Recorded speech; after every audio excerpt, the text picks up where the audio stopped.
হুম। আসসালামু আলাইকুম। আমি রায়হান আহমদ, সভাপতি প্রতিষ্ঠাতা বিশ্ব মানবাধিকার রক্ষা সংঘ। অসাধারণ সুন্দর একটা দৃশ্য। আটলা গ্রামের মানুষ সারাদিন গরু চড়িয়ে বিল হতে তাদের গরুকে আবার নিজের নিরে ফিরে নিয়ে যাচ্ছে। অসাধারণ দৃশ্য। ইন্ডিয়ার কলকাতার এবং কেরালার মতো অসাধারণ দৃশ্য। বিশ্ব মানবাধিকার রক্ষা সংঘ এবং রায়হান আহমদ একাডেমি সবসময় সারা বিশ্বে সকল শিশুর শিক্ষা নিশ্চিত করা এগুলো নিয়ে কাজ চালিয়ে যাচ্ছে।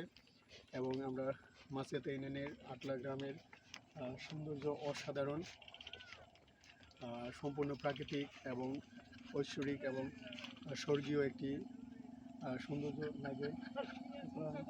সারা বিশ্বের সকল মানুষকে আটলা গ্রামে আসার আহ্বান জানাই এবং আটলা গ্রামের রাস্তাঘাট এবং শিশুদের শিক্ষা কীভাবে উন্নত করা যায় সেই জন্য বিশ্ব মানবাধিকার রক্ষা সংঘ কাজ চালিয়ে যাচ্ছে।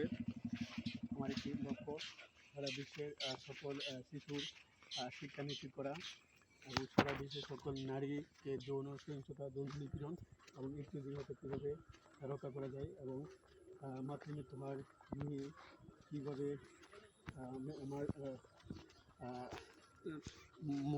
মাতৃমৃত্যু হার সারা ওয়ার্ল্ডে কমানো যায় সেজন্য কাজ চালিয়ে যাচ্ছে এবং আমাদের দেশে বাল্যবিবাহ প্রতিরোধ করার জন্য কাজ চালিয়ে যাচ্ছি।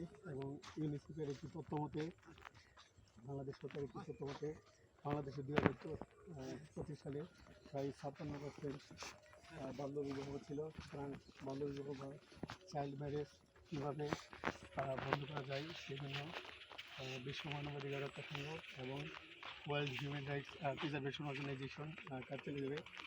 বাল্যবিবাহ প্রতিরোধ করার জন্য আমরা কাজ চালিয়ে যাচ্ছি।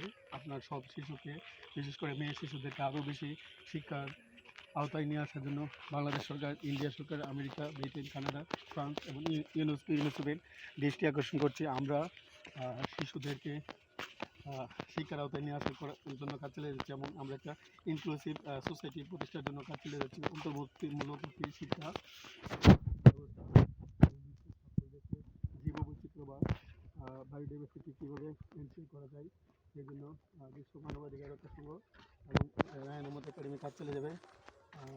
মোদ্দা কথা, বাল্যবিবাহ প্রতিরোধ, বেকারত্ব দূরীকরণ, দুর্নীতি প্রতিরোধ, দারিদ্র্য প্রতিরোধ এবং সকল দেশে পরমাণু যুদ্ধ বা ইরান, ইসরায়েল, আমেরিকা যুদ্ধ কীভাবে বন্ধ করা যায় সেই জন্য বিশ্ব মানবাধিকার রক্ষা সংঘ এবং রায়হান আহমদ একাডেমি কাজ চালিয়ে যাবে এবং সারা বিশ্বের সকল দেশে শিশুদের শিক্ষা নিশ্চিত করার জন্য কাজ চালিয়ে যাবে ইনশাল্লাহ।